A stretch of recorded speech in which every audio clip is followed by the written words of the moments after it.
Mrs. Igdal, when we broke, you were speaking about the moment when you were about to enter the Slobodka ghetto. We went in Slobodka ghetto with the same people we lived in Kovna. We didn't know what we're going to, where we're going to, wherever they got an apartment. We had to go with them together. We lived a lots of people up there in the same place. Who decided where you were going to live? Nobody decided. Everybody used to get their place. It formed a committee, and everybody was just told that you can get in this street is still vacant here and here and here. This street is vacant other places. Wherever that Greenspan family peaked, we went with them together.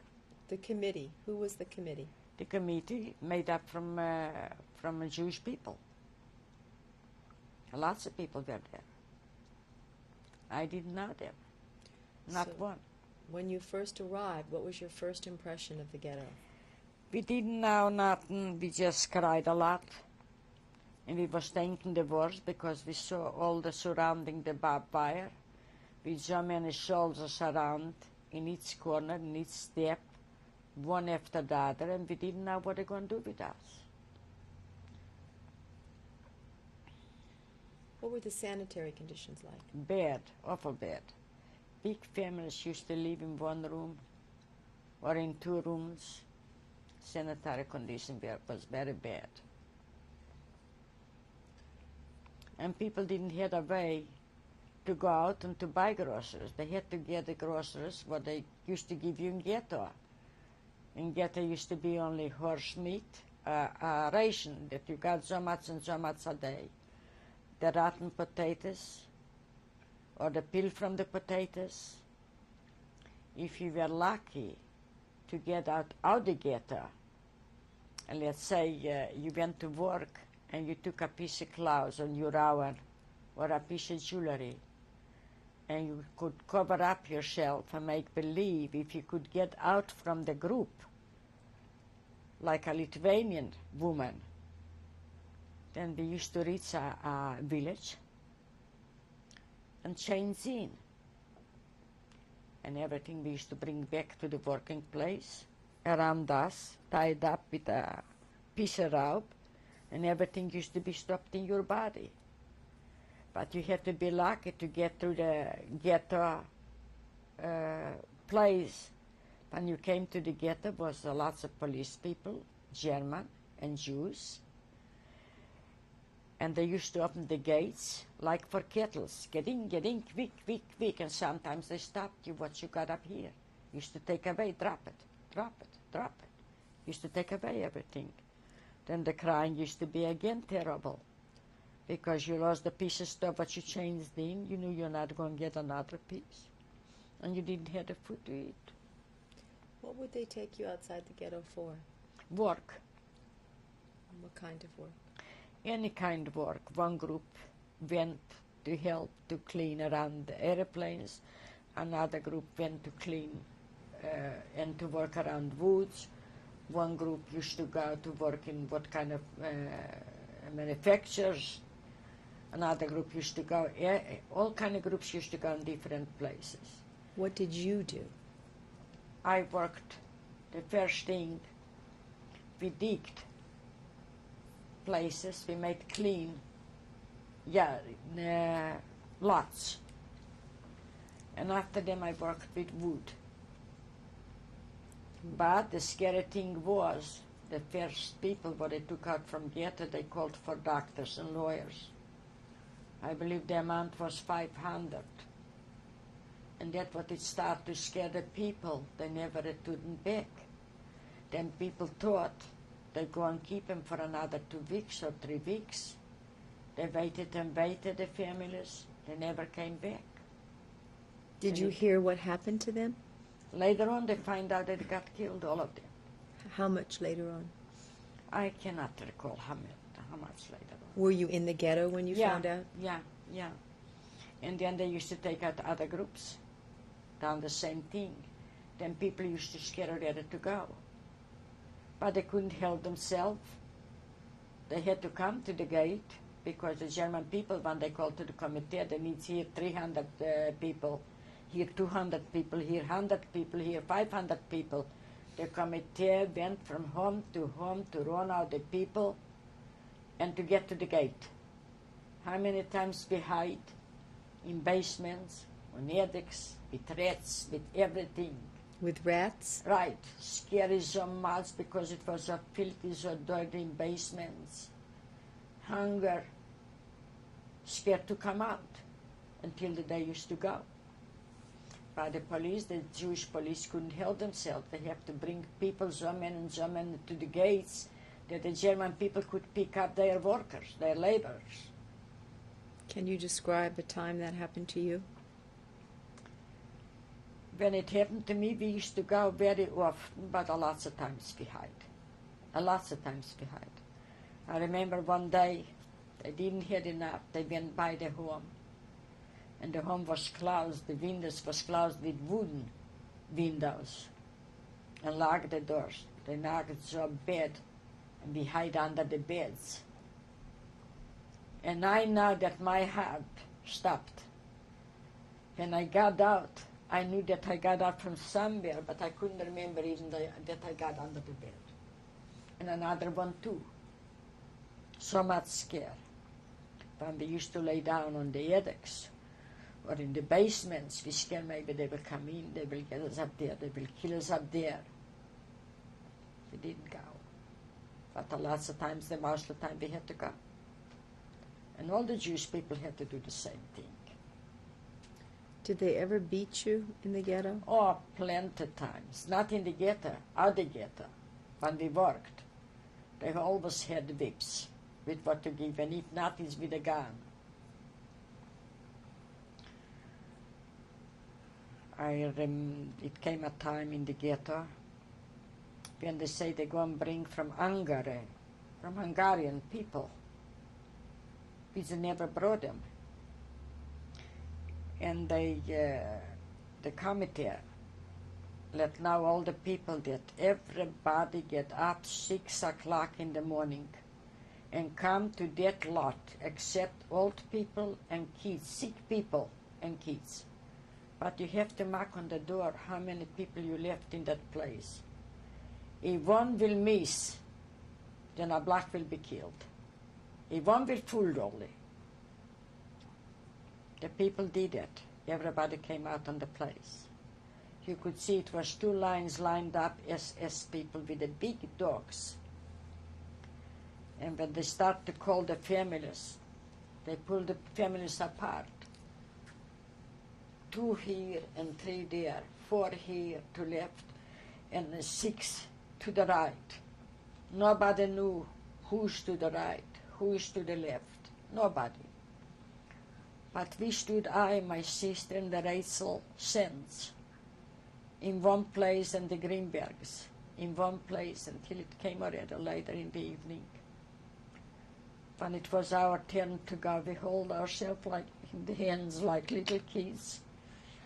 And when they told us to go, we quick pulled one the other. We went through. But we didn't know what place we went. And after them, one party sent away to the 9th Fort. And one party sent back to the ghetto.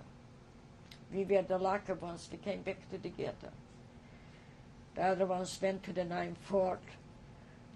They got a hospital with all the doctors, with all the nurses, with all the sick people on fire. You could see through your apartment how everything burned, just one fire. But few escaped from the 9th Fort, for they killed all the people. They figured the time it was 10,000 people.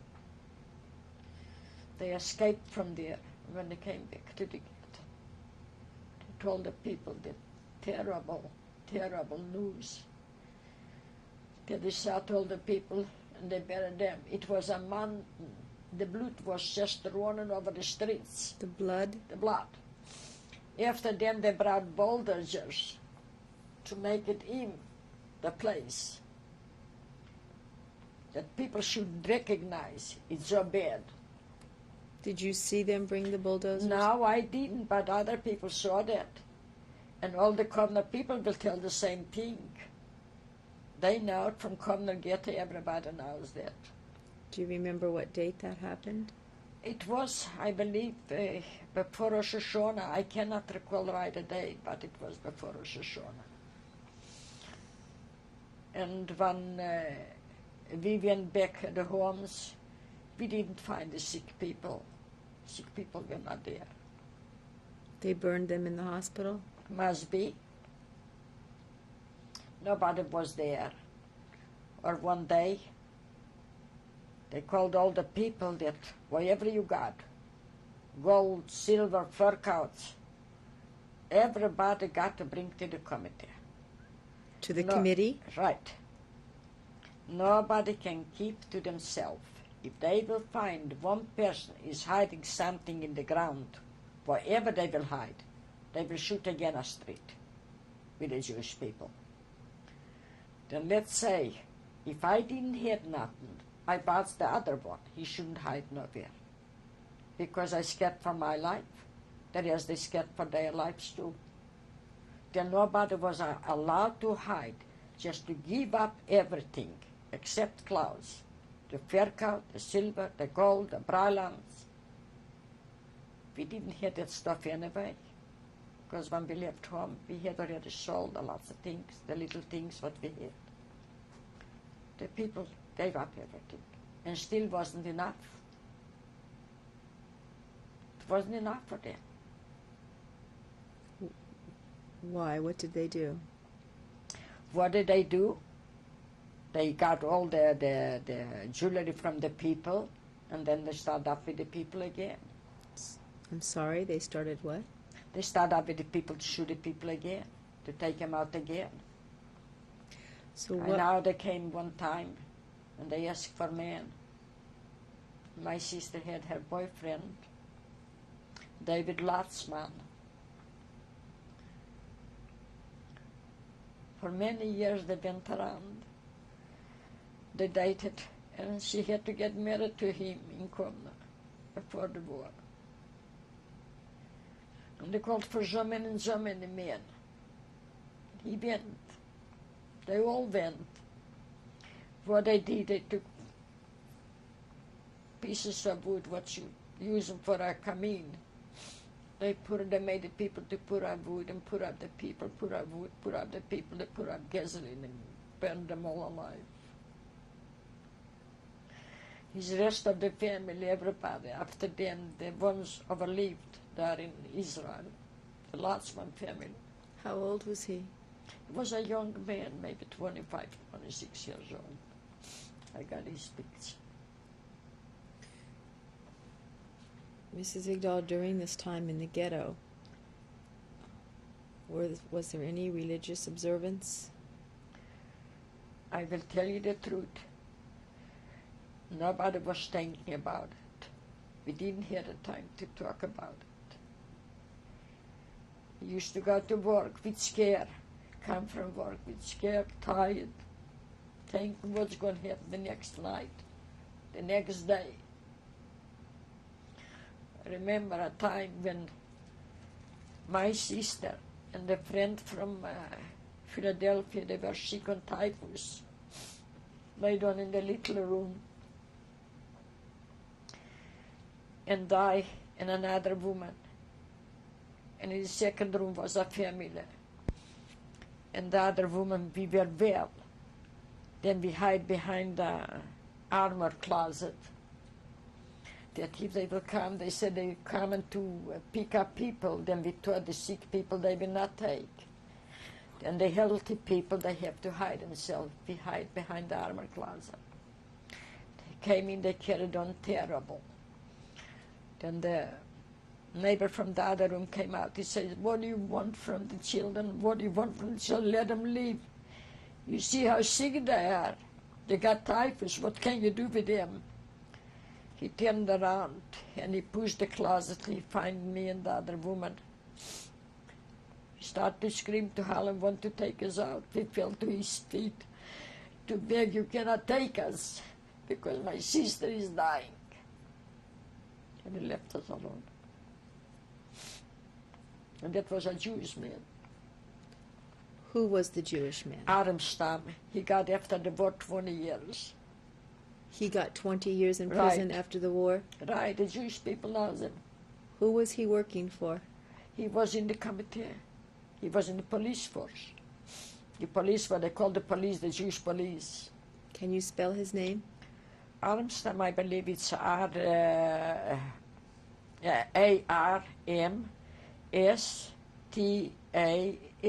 Armstam.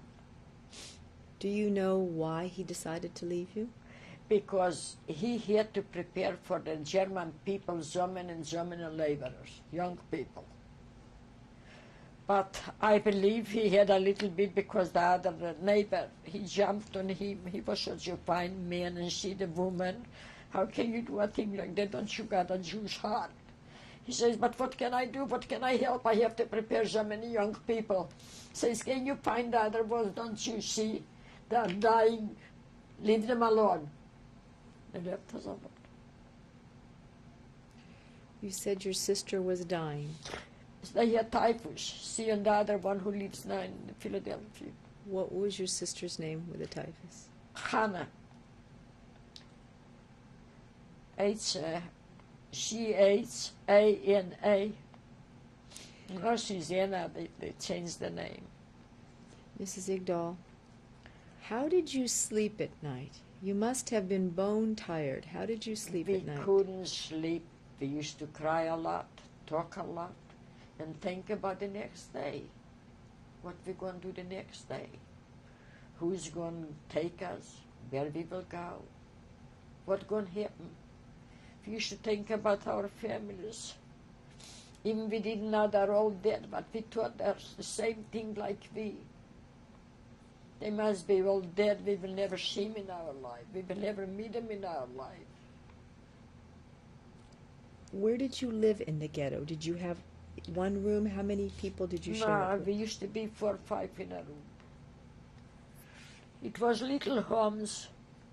People were so crowded. Can you imagine coming to such a big city? All the people had to check in the ghetto. It was a small ghetto, a big ghetto, but it wasn't worth nothing. Just little homes like the people build up themselves. Did any information about the political events outside the ghetto flow into the ghetto? It used to come in the ghetto, but all what they know that they're going to get rid of the Jewish people. Sooner or later, in what part it will be, how they're going to get killed, they will look after the Jewish people. We don't have a place where to survive. What were the Jewish people saying about this to each other? Nothing. Pray to God. Pray to God. God should help us. Tell me about the day they came to move you out of the ghetto into the camp. They announced that the ghetto is going to close. Who wants to move to Gefangenlager, Slabotka? I mean to Gefangenlager. Then they can move to the Gefangenlager. Who wants to stay in the ghetto can stay in the ghetto. But people start to talk, maybe in the ghetto they're going to explode the ghetto. Explode the ghetto? Right. Then people start to make up their minds. What they're going to do, families, what they're going to do, they were left. How many children were left in the ghetto by this time? Not too many, I cannot tell, because we didn't walk around. We scared to walk around in the streets. We used to come from work just hiding in the place, stay in the place, close to the place, not getting out nowhere, because from the fence, but it used to be the barbed wire with all the Lithuanian people, with all the German people, shooting, scaring the people. Nobody wanted to come out. We used to go out only. We had friends up there, not to visit them, but they were older people. They scared to come out. Then we used to take from them clothes. Let me say, you gave me a blouse, a pair of slacks, a pair of shoes, and say, you bring me a loaf of bread, potatoes or a piece of cheese, whatever you will bring for me. I couldn't bring eggs, a piece of meat or what. The rest will be for you. Then we used to change in for them because we didn't have any more to change in. We didn't believe in Kromna long enough to have like I got here. Then we used to change the inner like that. Take to them apart, not apart for ourselves. But we have to get out, put on a scarf, take off the Jewish star, and get out to look for the time that I can get out from the work, to escape from the work for a while. 5-10 minutes where it used to be close a village, to get to the Christian people. They waited already, because they knew they get them for nothing, everything. To give you something. If they gave me a loaf of bread, I was happy. I knew they got bread. Why would the Christian people give you bread? Because I gave them something that they needed. For example, what would you give them? Example, clothes, a coat, or a pair of pants, or a blouse, or underwear, or a pair of shoes. How would you escape from the workforce without being caught? We had our times that we escaped. It was just luck. It was just luck. Not everybody did it. Tell me about when they came now for the camp. They announced that who wants to check in the camp, in the concentration, in the Gefangenlager. And people checked in, the master checked in. They scared for the ghetto, they go explore the ghetto. And our friend says they go up, and we say, wherever you will go, we will go. Like my husband's brother, he says, Riva, what you planning to do? I says, I don't know, David, what to do. I say, what you gonna do? He says, I talked over with the friends, and we planning to go to Gefangenlager. Why don't you go to Gefangenlager? I says, okay, we will go to the Gefangenlager. I will talk over with a few people, and we will go to Gefangenlager. And we checked in all in Gefangenlager. What do you mean you checked in? How did you get there? How we get there? It was open. The people waited already for us. We got by buses. Buses? Right. The Germans brought you in buses? The Lithuanian people, the German people, they brought us by the buses. Well, they want to get rid of us from the ghetto. They knew any way they're going to get us. When you arrived, yeah. The name of the camp again? Gefangenlager. What was your first impression? The impression was we got in big, big holes. Each part from both sides, it used to be 3 levels of not beds like the bunkers for the soldiers. And each one got a place, 2 to sleep here, 2 to sleep here, 2 to sleep here, 2 to sleep on the bottom. And that's the way we checked in. Then they had a kitchen separate. For the old people, for the children, they were with their families. What did they give you to wear? They didn't give us nothing to wear, but we had to wear. They didn't change our clothes up there. With what we came in. What was the food like? The food was terrible. We accepted everything. They didn't look for food for us. Whatever they gave us a fine. That's the way we all lost so much weight, and everybody was just like to a nothing, just getting to lice. Getting? Into lice, bugs, all over, lice. Lice? Yeah. You had lice? Oh, plenty. People used to be eating up red, like a red apple. What kind of work did you do in the camp? They used to take us the same thing for labor. That was still in Komna. They would take you outside the camp? Right. What kind of labor? And work the same thing on a field. I worked in they called a batareka, B-A-T-A, R-A-K-A, batareka. Still maybe the name. We used to go out there. We used to bring it used to come big trucks. And we women used to used to be there pieces of wood what you are heating a camine, a fireplace. And we used to handle to the men, and the men used to stay in the truck and pick up from us and load in the truck. Yet I worked a long time with my brother-in-law, my friends too. What time in the morning would your day begin? Early in the morning, in the summertime when it was lighter, we used to, with light. In the winter time, we had to get a little bit when it was dark, and check in when it used to be dark. And then what? Check in, And then dinner? Used to wait for the next day to go back to the gates and to check out again. Did you have any religious observance in the camp? No, we didn't have, but we used to pray anyway. What did you pray for? We prayed that we should be alive. If God will save us, the little bit what's over left, if God will be good to us and save us and bring us back to home.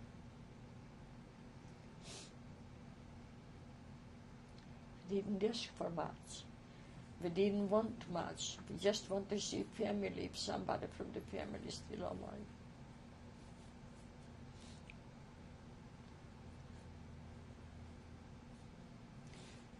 Were you ever beaten in the camp? Beaten plenty times. If I could show you what I had operation after the freedom. In Vienna, Austria, I was for 6 months in a hospital. The doctor didn't believe I will survive. 3 operations I had in my arm. They used to beat you on the shoulder? Very much, because when we were in the camps, we had to dig trenches for the soldiers. We had to stay deep. First we had to knock out all the gravel, and after them for women to shovel out all the gravel 7-8 feet high. It was very hard. And if you rest for a second, didn't do that, but they used to stay with the whips on the top, or with the guns over the head, over the shoulders. And they did this to your shoulder? To me, to everybody. But my shoulder was added up. After the war, they find out which once I felt so bad. And I didn't know what when I went to the doctor. My hand was just like 100 pounds. They stick in a needle to see what's wrong. They pull it out with the green stuff.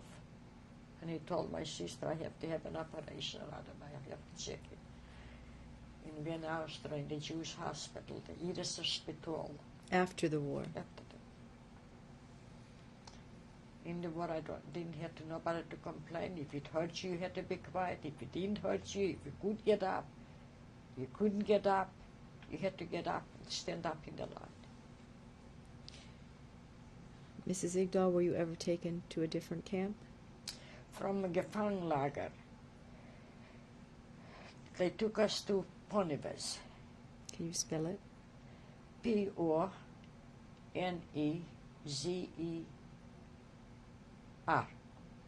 How was this camp different from It the last wasn't one? a camp. It was just a station.